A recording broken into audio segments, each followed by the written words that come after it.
যে হাজবেন্ড তার স্ত্রীকে কষ্ট দেয়, তাকে আঘাত দেয়, মাথায় রাখবেন সে হাজবেন্ডের রিজিকের মধ্যে, সে হাজবেন্ডের উপার্জনের ভিতরে আল্লাহ তাআলা কখনো রহমত নাজিল করেন না।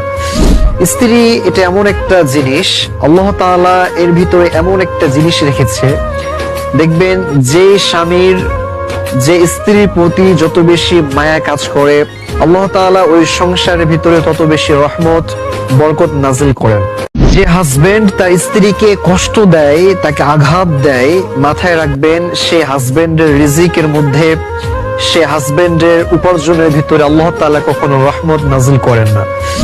স্ত্রী এটা এমন একটা জিনিস, আল্লাহ তাআলা এর ভিতরে এমন একটা জিনিস রেখেছে, দেখবেন যে স্বামীর যে স্ত্রীর প্রতি যত বেশি মায়া কাজ করে, আল্লাহ তাআলা ওই সংসারের ভিতরে তত বেশি রহমত বরকত নাজিল করেন। যে হাজবেন্ড